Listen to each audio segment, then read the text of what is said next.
बहुत समय पहले की बात है। एक गांव में दो किसान रहते थे। एक का नाम था मोहन और दूसरे का नाम सोहन।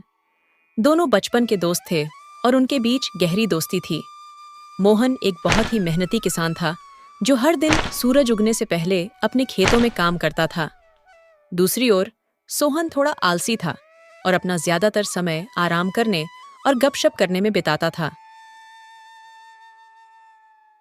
अनुराधा, मैं खेतों पर जा रहा हूं।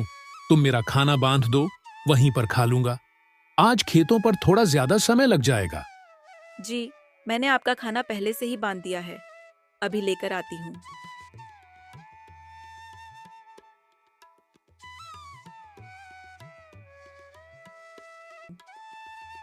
यह लीजिए, आपका खाना और समय निकाल कर खा लेना। मैंने आज सरसों का साग रोटी और तुम्हारी मनपसंद लहसुन की चटनी बनाई है। अच्छा ठीक है, अब मैं जाता हूं। तुम बच्चों को स्कूल छोड़ाना।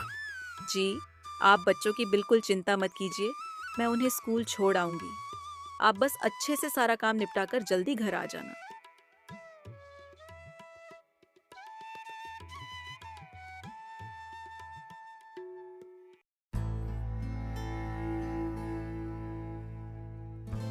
अजी सुनते हो? उठना नहीं है क्या? सूरज सर पर चढ़ चुका है। खेतों पर नहीं जाना क्या? सारा काम पड़ा है और तुम हो कि अभी तक सो रहे हो।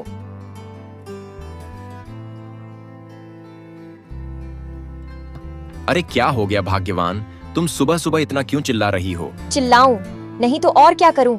सूरज सर पर चढ़ गया है और तुम हो कि बिस्तर पर से उतरने का नाम ही नहीं ले रहे। खेतों पर नहीं जाना क्या? अरे भाग्यवान, चला जाऊंगा। इतनी भी क्या जल्दी है? खेत कहाँ भागे जा रहे हैं? जी, आप अपना काम समय पर कर लिया कीजिए। इतना आलस मत किया कीजिए, वरना एक दिन बहुत पछताएंगे। अच्छा ठीक है, अब मुझे उठने तो दो। हाँ ठीक है, मैं खाना लगा देती हूँ। आप जल्दी नहाकर आ जाइए। इसके बाद खेतों पर भी जाना है। सारा काम ऐसे ही पड़ा हुआ है। पूरे गांव में सबसे देर से हमारी ही फसल आती है, सिर्फ आपके आलसीपन की वजह से। अब बस भी करो, सुबह से सुनाई ही जा रही हो चला जाऊंगा। अभी नहाने तो दो।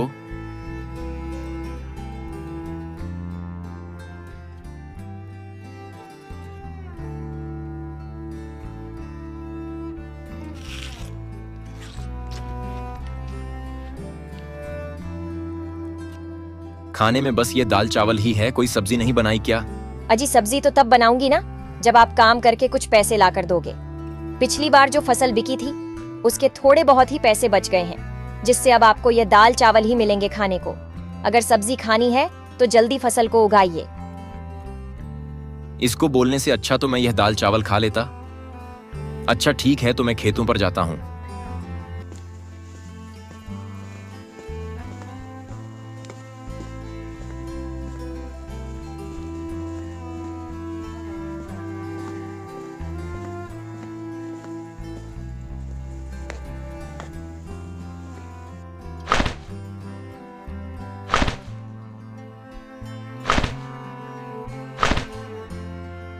अरे मोहन भाई, आज ही सारा खेत जोत डालोगे क्या? कुछ कल के लिए भी छोड़ दो। हाँ सोहन भाई, बस थोड़ा सा ही और खेत बचा है, उसको आज ही जोत दूंगा ताकि कल से मैं अपने खेतों में बीज लगा सकूं।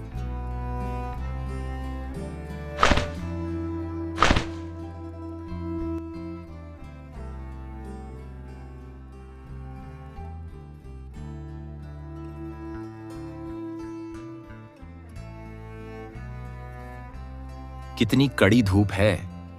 इतनी कड़ी धूप में तो बहुत मुश्किल होगा काम करना। एक काम करता हूं, थोड़ी देर छांव में बैठ जाता हूं। इसके बाद आराम से खेत की जुताई करूंगा।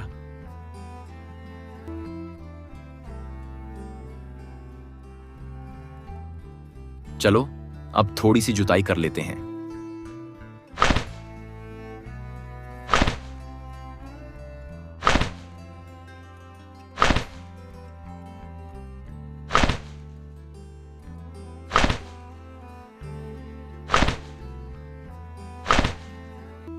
भूख लग गई, चलो पहले कुछ पेट पूजा कर ली जाए, फिर दोबारा से जुताई का काम शुरू करूंगा। मोहन खाने का डब्बा लेकर जैसे ही बैठा ही था कि तभी उनके पास एक साधु आते हैं। अरे बेटा, बहुत भूख लगी है। कुछ खाने को मिलेगा क्या? साधु महाराज, मेरे पास ज्यादा कुछ तो नहीं है। यह आज मेरी पत्नी ने सरसों का साग, रोटी और लहसुन की चटनी बनाई है। इसे खा लीजिए। यह मोहन के पास कौन आया है?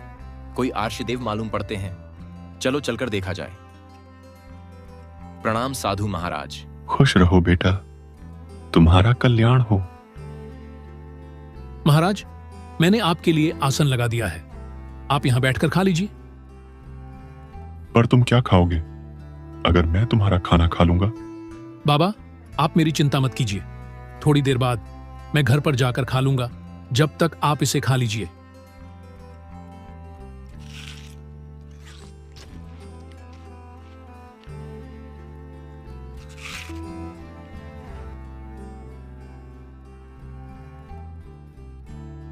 साधु महाराज, मेरी पत्नी ने भी आज दाल चावल बनाए हैं।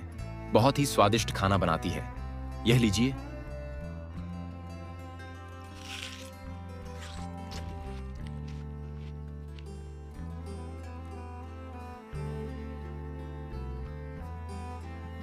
मेरी भूख को शांत करने के लिए तुम्हारा बहुत बहुत धन्यवाद। धन्यवाद की कोई जरूरत नहीं बाबा। यह तो हमारा परम सौभाग्य है। आपने हमें अपनी सेवा करने का अवसर प्रदान किया। कृपया हमें आशीर्वाद दीजिए ताकि हमारे खेतों में अच्छी फसल हो और हमारे परिवारों को सुख शांति मिले। तुम दोनों को मेरा आशीर्वाद। मेहनती किसान हमेशा सफल होता है, लेकिन आज मैं तुम्हें कुछ विशेष देना चाहता हूं। साधु अपनी झोली में से कुछ छोटे छोटे बीज निकालते हैं और उन्हें मोहन और सोहन को देते हैं। साधु महाराज, ये बीज क्या हैं? क्या ये किसी विशेष फसल के हैं? ये बीज साधारण नहीं, बल्कि जादुई बीज हैं। इन्हें अपने खेतों में बो दो और ये तुम्हें वही देंगे जो तुम दिल से चाहते हो। हम आपकी इस अमूल्य भेंट के लिए बहुत आभारी हैं। साधु महाराज, मैं इन बीजों की अच्छे से देखभाल करूंगा और इन्हें रोज पानी दूंगा। लेकिन ये जादुई हैं, तो हमें इतनी मेहनत करने की क्या जरूरत है? पर यह बात हमेशा याद रखना, जादू उसी के लिए काम करता है जो उसकी कद्र करता है। ये बीज अपने आप में शक्ति रखते हैं, लेकिन अगर तुम इन्हें सही देखभाल नहीं दोगे तो तुम्हें उनसे कुछ नहीं मिलेगा। हर दिन इन्हें प्यार और मेहनत से सींचो, तभी ये फल देंगे। जी महाराज, हम आपकी बात को समझ गए। हम इन बीजों का ध्यान रखेंगे और इन्हें बड़े प्यार से सींचेंगे। अच्छा बेटा, तो अब मैं यहां से प्रस्थान करता हूं। साधु से जादुई बीज प्राप्त करने के बाद मोहन और सोहन अपने अपने घर लौट रहे हैं। रास्ते में दोनों आपस में बात करते हैं। सोहन, ये जादुई बीज सचमुच अनमोल हैं। साधु महाराज ने कहा है कि अगर हम इन्हें प्यार और मेहनत से सींचें तो ये हमें बहुत कुछ देंगे। मैं तो कल ही जाकर अपने खेत में इसे बोने वाला हूं। लेकिन ये जादुई हैं, तो हमें इतनी मेहनत करने की क्या जरूरत है? मुझे नहीं लगता कि रोज रोज पानी देने से कुछ खास फर्क पड़ेगा। ये बीज खुद ही उग जाएंगे और फल भी देंगे। सोहन, साधु महाराज ने साफ साफ कहा था कि मेहनत और प्यार के बिना कुछ नहीं मिलेगा। ये बीज जादुई जरूर हैं, लेकिन उनका पूरा लाभ उठाने के लिए हमें उनकी अच्छे से देखभाल करनी होगी। मैं कोई भी जोखिम नहीं लेना चाहता, इसलिए मैं तो हर दिन इन्हें सींचूंगा और इनकी देखभाल करूंगा। इसके बाद दोनों अपने अपने घर की ओर चल पड़ते हैं। दोनों घर पहुंचकर सारी बात अपनी अपनी पत्नियों को बताते हैं। जी, यह तो बहुत ही अच्छी बात है। भगवान की भी हम पर इस समय बड़ी कृपा है, तभी तो आपको आर्षदेव मिले। अनुराधा, तुम सही कह रही हो। वह देव किसी भगवान के रूप से कम नहीं थे। उनकी आंखों में अलग ही तेज था। जैसा साधु महाराज ने मुझे कहा है, मैं वैसा ही करूंगा। मैं इन बीजों की खूब सेवा करूंगा। अरे वाह, यह तो बहुत अच्छी बात है। अब हम बहुत मेहनत करेंगे और बहुत अच्छी फसल लगाएंगे और उससे हमें बहुत सारे पैसे मिलेंगे। जी, आप बस इंतजार मत करिएगा, कल सुबह ही जाकर इन बीजों को लगा देना। हाँ भाग्यवान, ये बीज कहीं भाग नहीं जा रहे हैं। कल सुबह जाकर इन बीजों को खेतों में लगा आऊंगा।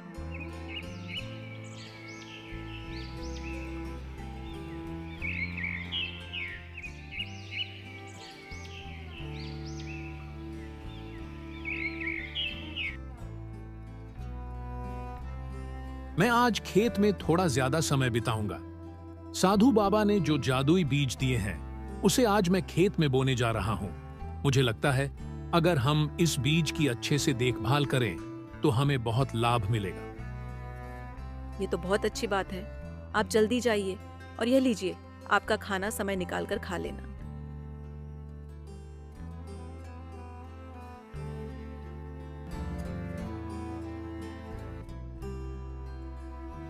अरे आप अभी तक सो रहे हैं?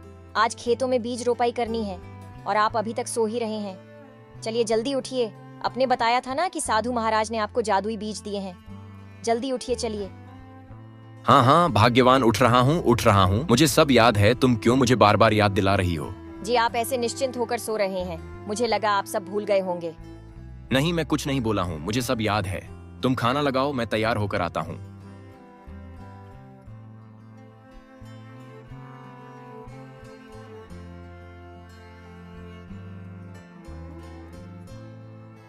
दोनों अपने अपने खेतों में बीज बो देते हैं।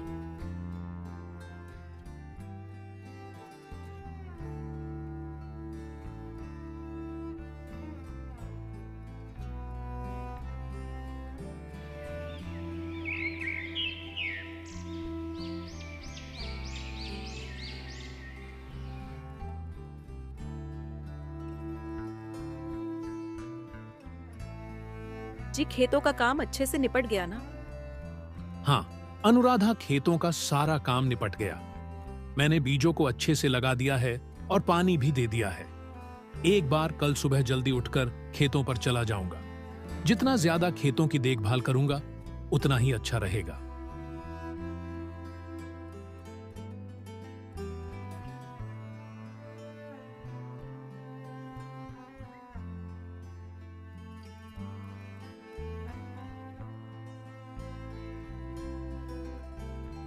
तुमने आज खेत में बीज बो दिए? हाँ भाग्यवान, मैंने बीज बो दिया है। साधु बाबा ने जो जादुई बीज दिया था उसे सही से बो दिया ना?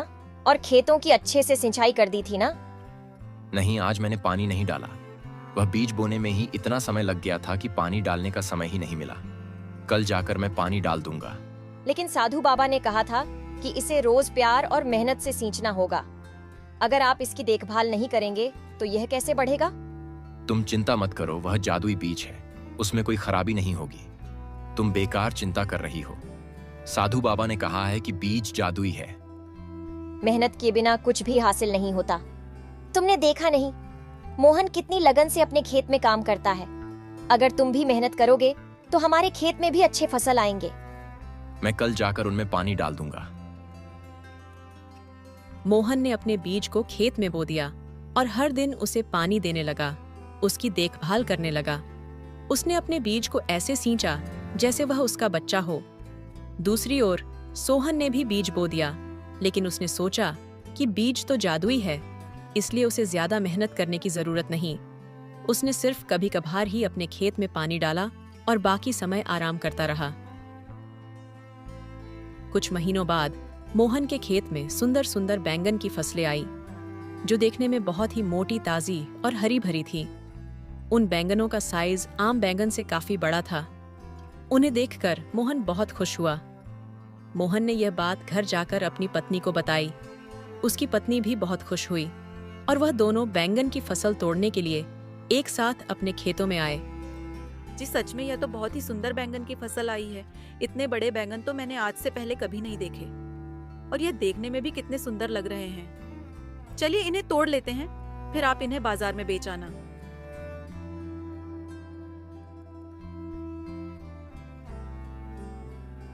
दोनों बैंगन की फसल तोड़ने में लग जाते हैं और देखते ही देखते उनकी टोकरी बैंगन से भर जाती है। जब उसकी पत्नी बैंगन की फसल की तरफ देखती है तो जिन फसलों से उन्होंने बैंगन तोड़े थे वहां दोबारा से बैंगन लग गए थे। मोहन जी देखिए, ये क्या हुआ? अभी हमने इन फसलों से इतने सारे बैंगन तोड़े थे, ये देखिए इनमें दोबारा से बैंगन आ गए। ये तो सच में जादुई बीज है। लगता है इनकी फसलें कभी खत्म नहीं होती। हाँ अनुराधा, यह तो सच में जादुई बीज है। अभी तो हमने इतने सारे बैंगन तोड़े थे और फिर इतने सारे बैंगन आ गए। हाँ जी, हमारा तो भाग्य ही चमक गया। अब तो हम इन बैंगनों को बेचकर बहुत सारे पैसे कमाएंगे। वहीं दूसरी ओर सोहन के खेत में सिर्फ छोटे छोटे पौधे ही उगे थे और उनमें कोई फल नहीं आए थे। जब सोहन अपनी फसलों को देखने खेत पर पहुंचा तो अपनी फसलों की स्थिति को देखकर वह उलझन में पड़ गया। अरे ये बीज तो जादुई थे ना, फिर इनमें फसल क्यों नहीं आए? लगता है उन अर्शी देव ने मुझे धोखा दिया है। हमें झूठ बोला कि यह बीज जादुई है, बल्कि यह तो एक साधारण बीज है। तभी सोहन की नजर मोहन के खेतों पर जाती है। मोहन का खेत बैंगन की फसलों से लहलहा रहा था, जिसे देख सोहन मोहन के पास आता है। तुम्हारी फसल इतनी सुंदर कैसे हुई? लगता है उन साधु महाराज ने मुझे नकली बीज दिए थे और तुम्हें जादुई।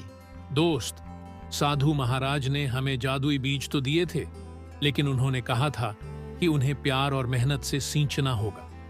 मैंने हर दिन अपने बीज की देखभाल की, उसे पानी दिया, उसकी मिट्टी को ठीक किया और इसी कारण मेरी फसल इतनी सुंदर और फलदार हुई। और तुम्हें तो मैंने कभी खेतों में ढंग से काम करते हुए देखा ही नहीं, तो शायद इसी वजह से तुम्हारी फसल इतनी अच्छी नहीं आई। सोहन को अपनी गलती का एहसास हुआ।